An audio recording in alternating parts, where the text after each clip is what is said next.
ainsi le père d'un grand nombre de nations, comme Dieu lui avait promis, selon ce qui lui avait été dit, quelle sera ta postérité. Et s'affaiblir dans la foi, malgré l'âge qui avançait dans la vie d'Abraham, la Bible déclare qu'Abraham était resté fidèle à Dieu. Malgré il s'approchait vers 100 ans. Et que Sarah, sa femme, n'avait plus encore la force d'enfanter. Mais la Bible déclare qu'Abraham, espérant contre toute espérance, avait la foi, la confiance à Dieu, plus que toute confiance sur la terre. Alléluia.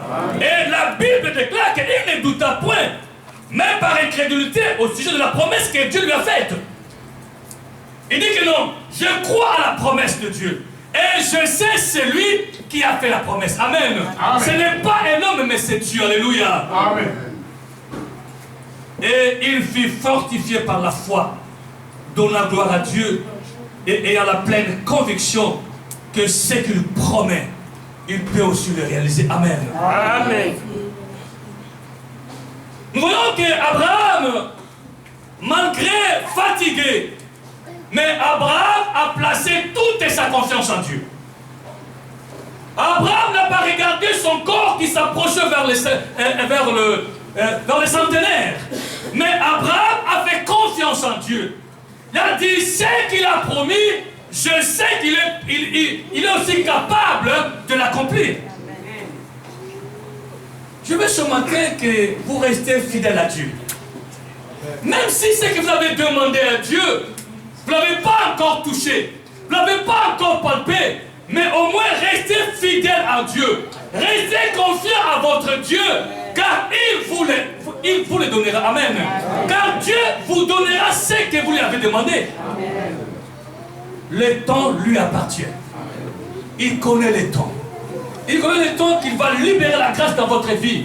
Il connaît les temps qu'il va vous bénir. Il connaît les temps qu'il va ouvrir les portes dans votre vie. Mais ce qu'il vous demande seulement ce matin, de lui rester fidèle. Alléluia. Amen. Il y a aussi des gens qui ont commencé à être fidèles devant le Seigneur, mais plus que les choses tardaient, ils ont dit, écoutez, mais voilà, je vais chercher maintenant mes propres moyens. Amen. Amen. Et ils ont pris leurs propres moyens, ils ont fini par avoir des déceptions. Mais celui qui restera fidèle, Dieu le bénira et Dieu lui comblera de bien. Amen. Amen. La fidélité est un encouragement et un stimulant pour les chrétiens. Dieu nous stimule, Dieu nous encourage d'être confiants en lui, de nous attacher à lui. Dieu est en train de nous fortifier, de nous encourager, afin que notre foi ne trébuche pas. Car Dieu cherche une fidélité réciproque, c'est-à-dire une conduite constante et loyale en toutes circonstances. Amen. Vous savez, mes frères et sœurs, nous sommes les enfants de Dieu. Dieu est en train de chercher une relation constante, une relation réciproque dans la fidélité entre lui et nous. Dieu est en train de chercher les hommes et les femmes fidèles, avec qui il peut travailler avec eux, avec qui il peut se confier l'Éternel.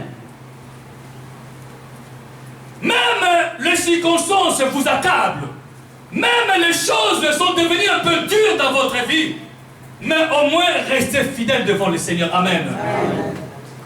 C'est ça notre intimité avec Dieu.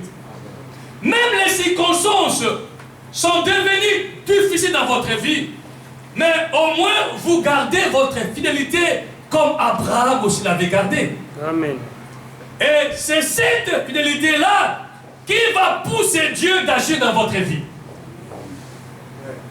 Alléluia. Amen. Comme je n'ai pas vu un homme qui a servi le Seigneur, qui était fidèle et que Dieu puisse l'abandonner. Non.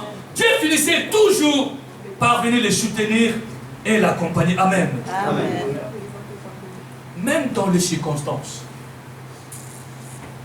N'abandonnez pas ton Dieu. Vous allez écouter, je vois qu'il n'est pas avec moi. il m'a abandonné. Non. L'homme peut vous abandonner. Mais Dieu ne peut jamais vous abandonner. Amen. Amen. Dieu ne peut jamais vous abandonner. Amen.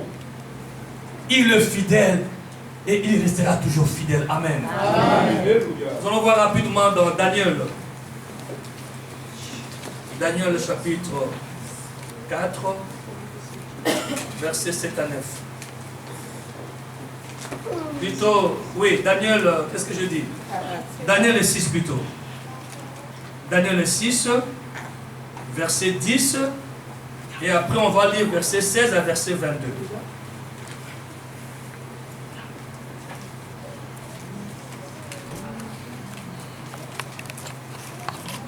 Celui qui a trouvé va nous aider à lire.